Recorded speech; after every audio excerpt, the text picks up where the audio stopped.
Hola, soy Claudio Tobar Silva, seré vuestro relator de las sesiones correspondientes a la salud ocupacional. Antes de abordar los tópicos que nos atañen, debemos hacer una introducción apropiada, dado que la salud ocupacional tiene diversas aristas de interés y de interacciones. La salud ocupacional es una disciplina que va a ser abordada por las ciencias médicas, así como ciencias sociales, quienes reparten estas garantías hacia estas partes de la población, y nosotros como ingenieros en prevención, que vamos a ser quienes vamos a articular las políticas relativas a la salud ocupacional de los trabajadores en los lugares en los cuales nosotros estemos insertos. Entonces, para poder nosotros hacer esta actividad, debemos comprender el contexto. Y este contexto es un paradigma, es decir, es un consenso, es una convención. Ustedes tienen dentro de la plataforma un texto que va relacionado a la salud ocupacional y otro que va relacionado a la epidemiología. El de la salud ocupacional nos va a dar luces sobre el cómo llegamos hasta acá y además cuáles son las patologías más relevantes que ustedes pueden ver asociadas a los trabajos en los cuales se están desarrollando y también con las personas con las cuales se involucran. Y por el otro lado, el de la epidemiología es un texto en el cual se aborda con un poquito más de profundidad esta disciplina médica que nos va a servir a nosotros de prevencionistas como instrumento de gestión, dado que nos dice el qué, cómo, cuándo y a quiénes va a abordar alguna patología. Entonces, si nosotros pensamos en la evolución histórica del trabajo y el hombre, debemos preguntarnos cuál fue el primer trabajo que tuvo la especie humana. Y si nosotros nos remontamos a eso entonces, entendemos que el primer trabajo fue el de cazador y recolectores, y esta actividad tenía cierto grado de riesgo, que podía ser la muerte. La muerte por alguna víbora que picó en el momento de estar recolectando o algún animal que pues era el objeto de presa y resultó ser el cazador cazado. Este concepto entonces hace que nosotros meditemos al respecto de la exposición a los riesgos en cuanto al trabajo, que esta situación nosotros la vemos reflejada también en las personas que entienden que los riesgos van de la mano y que no ven riesgos en las actividades que están desarrollando. Por ejemplo, es fácil verlos nosotros en terreno, preguntarle a personas que no están trabajando con prevencionistas de riesgo o que nunca han tenido la fortuna, digamos, de poder involucrarse en procesos preventivos y trabajan por el bien de la familia. Si es que uno va y les pregunta por qué hiciste esto, por qué estás expuesto a esta situación de trabajo más bien, es porque la familia, por las responsabilidades, porque tengo deudas que solventar, etcétera. Entonces me expongo al trabajo que me toca, al empleo más bien que me toca.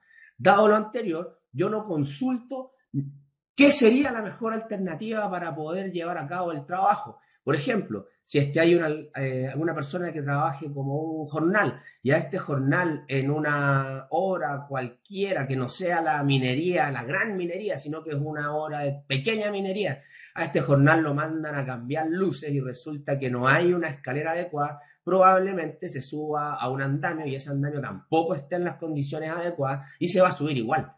Y ese se va a subir igual, va de la mano a esta actitud que está inherente al hombre, a la raza humana, que es la exposición al riesgo. Entonces, esta exposición al riesgo hace que nosotros también nos expongamos a riesgos que son de corte civilizatorio, vale decir, riesgos que van de la mano con el avance de la sociedad. Y como van de la mano con el avance de la sociedad, nosotros no los vemos, porque hay una percepción de que todo lo moderno es bueno y además todo lo moderno es mejor, está mejorado que lo anterior. Entonces, si lo anterior era bueno y ahora viene mejorado, entonces está todo resuelto, ya no hay más que hacer. Esa cuestión es digno de investigación. Es digno de investigación científica, claro está. Y esa investigación va a ser el reflejo de lo que nos va a decir luego, dentro de 20 años más, qué es la salud ocupacional. Porque además, como nosotros no podemos hacer investigación con seres humanos, es ético, es antiético, es inmoral, nosotros entonces debemos hacer retrospectivamente nuestras investigaciones, o más bien deben ser del tipo caso control. Es decir, tiene que haber un médico en alguna zona geográfica del mundo, encima ese médico tiene que ser con particularidades diferentes a otros médicos, más aplicados, digamos, en las artes de las ciencias investigativas, y reciba más bien pacientes que reiteren ciertos síntomas y vivan todos en una determinada localidad, y esta persona piense, ¿no es cierto?, y desarrolle los procesos cognitivos adecuados que le lleven a la respuesta de que estas exposiciones, estas dolencias, estas patologías se deben a determinados comportamientos de las personas, ya sea alimenticios, en esa zona geográfica, o que se expusieron a determinados contaminantes, o tenían determinados hábitos sedentarios o no, costumbres, qué sé yo, que le den para poder describir qué está sucediendo. Y en esta descripción entonces lograr determinar qué es el fenómeno que está sucediendo, qué lo provocó, a quiénes ataca particularmente y cómo se va a asociar, es decir, cuáles son el efecto mórbido más bien. El efecto mórbido o la morbilidad son los síntomas que tiene la patología. Estas herramientas a nosotros, prevencionistas de riesgo, nos van a servir entonces para poder identificar patologías o posibles patologías dentro de un grupo humano de trabajadores. Ahora, esto lo vamos a dejar congelado por un momento para retomarlo en la segunda sesión.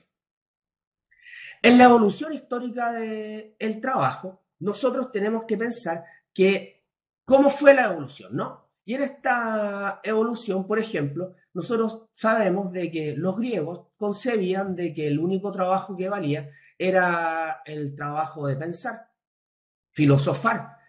Y aquel que no estaba haciendo esta actividad no tenía un trabajo valedero y que sea digno. En este sentido, entonces, todo el resto de las actividades que las hagan los esclavos que no eran considerados personas. Luego, nosotros tenemos el pensamiento que reflejaron los romanos al respecto del trabajo. Y el trabajo era la política y era la guerra. Había que expandir el imperio y había que honrar el imperio mismo. Entonces, si las personas morían en el campo de batalla, es decir, morían en su trabajo, era la máxima gloria. Se iban a asegurar un lado al dios de turno de inmediato. Quien no lo hiciese así era indigno. Luego, nosotros vamos a tener una concepción judío-cristiana que asocia el trabajo con la redención de los pecados. Entonces, el trabajo dignifica, el trabajo honra, el trabajo purga de los pecados. Cuando a Adán lo expulsó Dios del paraíso, pues le dijo, en resumidas cuentas, que tenía que dedicarse a trabajar para ganarse el sustento a través del sudor de su frente. Y eso es entonces la redención de los pecados. Como los hombres somos eminentemente pecadores, debemos trabajar para limpiarnos. ¿Qué pasa entonces? Que en este momento nosotros vamos a tener el trabajo que va a estar asociado a la religión y a toda la actividad humana. El trabajo debe ser difícil, el trabajo debe ser una dificultad que nosotros vamos a afrontar día a día y que superaremos, claro está. Y una vez que superemos estas dificultades, nos vamos a sentir mejores como personas, vamos a sentir honrados, nos vamos a sentir dignos de llegar a la casa a comer un plato de comida que nosotros también estamos sustentando, nos pertenece y es nuestro derecho.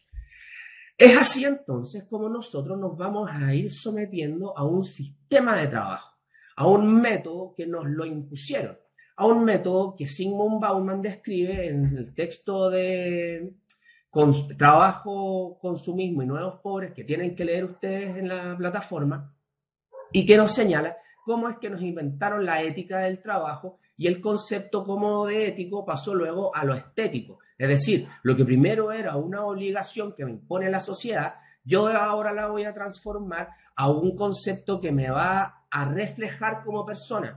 El trabajo ya no es el fin, sino que es un medio. Como el trabajo no es el fin, El fin va a ser la vida, el disfrute, el deleite, el emplazamiento, las actividades de estudio, qué sé yo. En consecuencia, el trabajo debe ser un lugar de sustento para las personas, una red de apoyo social.